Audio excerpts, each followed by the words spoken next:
அனைவருக்கும் வணக்கம். நான் உங்கள் அஸ்ட்ராலஜர் கலைவேந்தன் பேசுகின்றேன். நீங்கள் astro science realm YouTube channel பார்த்துட்ருக்கீங்க. இப்போ நாம் 12 ராசிகளுக்கான மார்ச் மாதம் 2025 கோச்சார பலன்கள், பொது பலன்களை ஒவ்வொரு ராசிக்கும் தனித்தனியாக பார்த்துட்ருக்கோம். அந்த வகையில் இப்போ நாம் ரிஷப ராசிக்கு மார்ச் 2025 எப்படி இருக்க போகுது அப்படின்றத சுருக்கமாக பார்க்கலாம். ஆஸ்ட்ரோ சயின்ஸ் ரெல்ம் யூடியூப் சேனலை முதல் முறையாக பார்க்குறீங்கன்னா சப்ஸ்கிரைப் பண்ணிக்கோங்க. இந்த சேனல் உங்களுக்கு பிடிச்சிருந்தா லைக் பண்ணுங்கள். இந்த வீடியோவை ஷேர் பண்ணுங்கள் உங்கள் நண்பர்களுக்கும். இப்போ நம்ம சொல்லிட்டு இருக்கிறது கோச்சார பலன்கள் தான். இந்த பலன்கள் முழுவதுமாக உங்களுக்கு கிடைக்க உங்களுடைய தனிப்பட்ட ஜாதகத்தில் கிரகங்கள் எப்படி இருக்குன்றத நம்ம முதல்ல பார்க்கணும். அதுக்கப்புறமா இந்த கோச்சார பலன்களினுடைய தாக்கங்கள் என்ன அப்படின்றத நம்மளால் எளிதாக புரிஞ்சிக்க முடியும். என்னிடத்தில் தனிப்பட்ட வகையில் ஜோதிடம் பார்க்க விரும்பும் நேயர்கள் astro science realm @gmail.com contact asrealm@gmail.com என்ற இந்த ஜிமெயில் முகவரிக்கு நீங்கள் இமெயில் அனுப்பிச்சிங்கன்னா நான் பார்த்து சொல்வேன். மறுபடியும் சொல்கிறேன், கான்டாக்ட் asrealm@gmail.com என்னோட இமெயில் ஐடியை நான் திரையிலும் லிங்க்கில் டிஸ்கிரிப்ஷன்லேயும் கொடுக்குறேன். நீங்கள் இமெயில் அனுப்பிச்சிங்கன்னா நான் பார்த்து சொல்வேன்.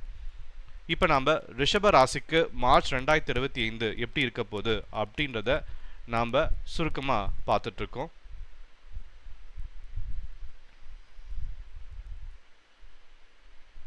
ரிஷப ராசியை பொறுத்த வரைக்கும் உங்களுடைய ராசி அதிபதி சுக்கிர பகவான்.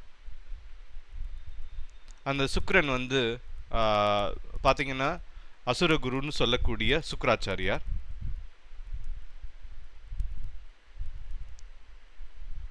இப்போ ரிஷப ராசியை பொறுத்த வரைக்கும் நீங்கள் பார்த்தீங்க அப்படின்னா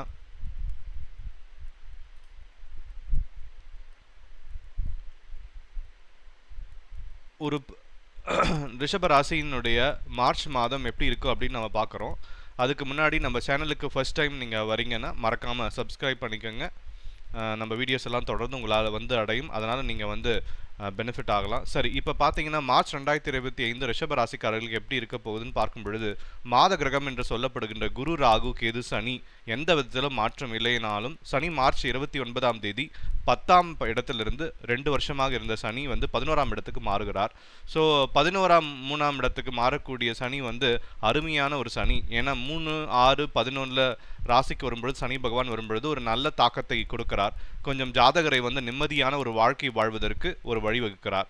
அதுதான் பொதுவான ஒரு ஜோதிட பலன். அந்த அமைப்பில் பார்த்தீங்கன்னா ஒரு நல்ல ஒரு ஓய்வான தன்மைக்கு கொடுக்கக்கூடிய அமைப்புக்கு வேணுங்கிற ஒரு ஒரு ஒரு ஃபவுண்டேஷனை ஒரு ஒரு ஒரு பேஸ்மெண்ட்டை இந்த மார்ச் மாதம் ரிஷபராசிக்காரர்களுக்கு வரப்போகிறது. குறிப்பாக செகண்ட் ஆஃப் இப்போ பார்த்தீங்கன்னா மார்ச் முதல்ல இருந்து மார்ச் 15ஆம் தேதி வரைக்கும் சூரியனே 10ஆம் இடத்துலேருந்து வேலை தொழில் விஷயத்தில் பயங்கரமான சில ஃபோக்கஸ் முன்னேற்றங்களை, அதிகமாக உழைப்பு, கடுமையான முதலீடு, வேலை பலு அதிகம், அது மாதிரி போயிட்டு இருந்தது. அது இப்போ பார்த்தீங்கன்னா குறிப்பாக ஒரு 4-5 நாள் சூரியனும் சனியும் சேரும் பொழுது இன்னுமே கொஞ்சம் கடுமையாக இருக்க வாய்ப்பு இருக்குது. அத்தகைய ஒரு 10ஆம் இடத்துல சூரியன் வரக்கூடிய அந்த மார்ச் மாதம் மார்ச் 15ஆம் தேதிக்கு மேலே 11ஆம் தேதி இடத்துக்கு மாறுவது ஒரு நல்ல மாற்றம். இன்னுமே லாபங்கள் பெறக்கூடிய போன்ற போன 1.5 வருஷங்களாக செய்த உழைப்புக்கு வேணுங்கிற ஒரு சில பெனிஃபிட்ஸ், சில இன்சென்டிவ்ஸ், சில லாபங்கள், சில அறுவடைகள் செய்யக்கூடிய ஒரு மாதம். குறிப்பாக செகண்ட் ஆஃப் மார்ச் ரிஷபராசிக்காரர்களுக்கு இருக்கும் தெரிஞ்சுக்கணும். ராசி அதிபதியாக சுக்கிரனே 12, 11ஆம் இடத்துக்கு உச்சம் பெற்றிருக்கிறார். ராகுவோடு சேர்ந்திருக்கிறார். கொஞ்சம் சில பெனிஃபிட்ஸ் இருந்தாலும் ஒரு சில டென்ஷன் ஒரு மர்மத்தையும் ஒரு செகண்ட் ஹாஃப்ல வச்சுத்தான் கொடுக்கக்கூடிய அமைப்பு இருக்கு. ஏன்னா லக்னாதிபதி உச்சம் பெற்றிருந்தாலும் ராகுவோட சேர்ந்திருக்கும் பொழுது ஒரு இணை புரியாத ஒரு டென்ஷனும் ப்ரெஷரும் கொடுக்கக்கூடிய அமைப்புகள் இருக்கு. ஸோ மார்க்கெட்டிங் ஜாப்ல இருக்கிறவங்களுக்கெல்லாம் கொஞ்சம் ப்ரெஷர் அதிகமாக இருக்கும். நீங்க என்ன பார்க்கணும் அப்படின்னா அளவுக்கு இருக்கும் மற்ற பிஸ்னஸ் இருக்கிறவங்க எல்லாருக்குமே கொஞ்சம் இந்த டென்ஷன் விஷயங்களும் சில விஷயங்கள் கடைசி வரைக்கும் எப்படி நடக்கும்ன்றத தெரியலைங்க.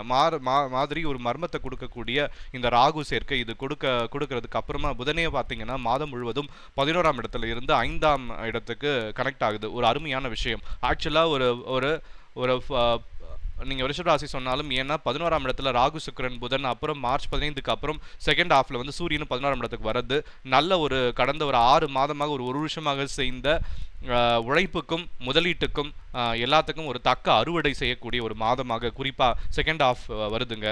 அதில் முதல்ல சொன்ன மாதிரி கொஞ்சம் டென்ஷனும் ப்ரெஷரும் இருக்கலாம். பட் இருந்தாலும் எக்ஸ்பெக்டட் ரிசல்ட்ஸ் வந்து பாசிட்டிவாக இருக்கும் அமைப்புகள் இருக்குது. உங்களுக்கு 16ஆம் இடத்து சனி வந்து இந்த மாதம் கடைசியில் சில வரும்பொழுது அந்த ஒரு 2 வருஷம் ஓய்வான தன்மையும் லாபங்களும் அனுபவிக்கக்கூடிய ஓரளவுக்கு ஒரு அமைதியான பார்த்தீங்கன்னா அமைதியான ஒரு சூழல் வந்து ரிஷபராசிக்காரர்களுக்கு இருக்குது. அதே போல் போட்ட முதலீடுகள் இதுவரைக்கும் வந்து வராத பணம் இதெல்லாம் வந்து இந்த காலகட்டத்தில் கண்டிப்பாக வந்து சேரும். மார்ச் மாதம் லாபங்களை அனுபவிக்கக்கூடிய ஒரு ஒரு ஒரு மாதமாக இருக்கிறது.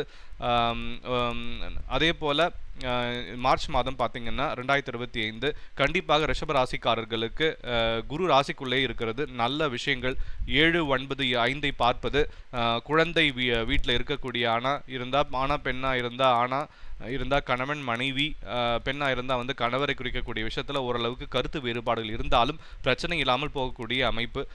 அப்பா 9ஆம் வீட்டுங்கிறதுனால பாக்கியஸ்தானம் தந்தையார் ஸ்தானத்தில் பார்க்கறதுனால அது மூலமாக சில பெனிஃபிட்ஸ் ஆகக்கூடிய அமைப்புகள். அப்பா மூலமாக உங்களுக்கு வந்து நல்லது நடக்கும். அப்பா வழி உறவுகளால் உங்களுக்கு நல்லது நடக்கக்கூடிய ஒரு காலகட்டம். லக்ன சுக்கிரனோடு சேர்ந்து இருக்கிறது வந்து ராகு திசை நிறைய பேருக்கு நடத்தக்கூடிய விஷயத்தில் நல்ல வெளிநாடு மூலமாக நல்ல ஒரு பெனிஃபிட் இருக்கும். இம்போர்ட் எக்ஸ்போர்ட் அது போன்ற இருக்கிறவங்களுக்கும் வந்து நல்ல ஒரு மாதமாக இது இருக்கிறது. ஐடி சார்ந்த துறைகளில் இருக்கிறவர்களுக்கும் இந்த காலகட்டத்தில் நல்ல ஒரு போனஸ் ஹைக்குன்னு சொல்கிறாங்களோ அதெல்லாம் வந்து கிடைக்கும்.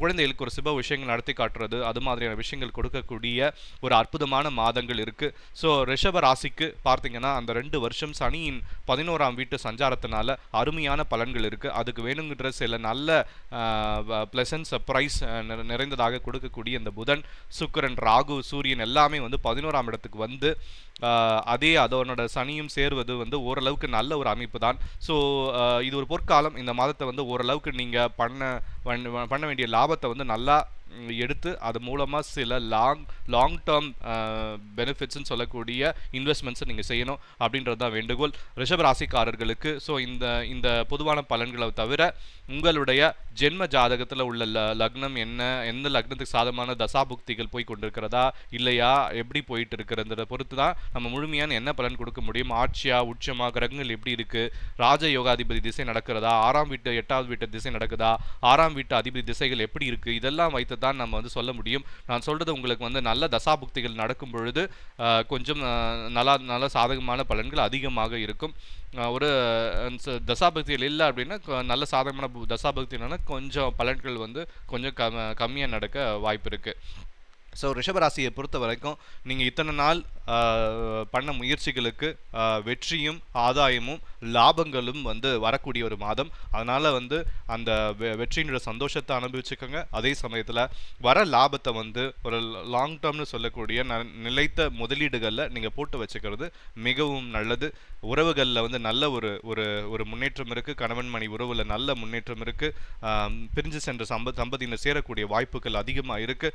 அதே சமயத்தில் குழந்தை பாக்கியம் எதிர்பார்த்திருக்கிறவர்களுக்கும் இந்த காலகட்டத்தில் நல்ல ஒரு செய்தி வந்து கண்டிப்பாக கிடைக்கும். இல்லத்தரசிகளுக்கு நீங்கள் வந்து சொந்தமாக தொழில் செய்யக்கூடிய ஒரு காலகட்டமும் இது நல்லா இருக்குது. புதுசாக ஆரம்பிக்கணும்னா இந்த காலகட்டத்தில் ஆரம்பிச்சுக்கலாம்.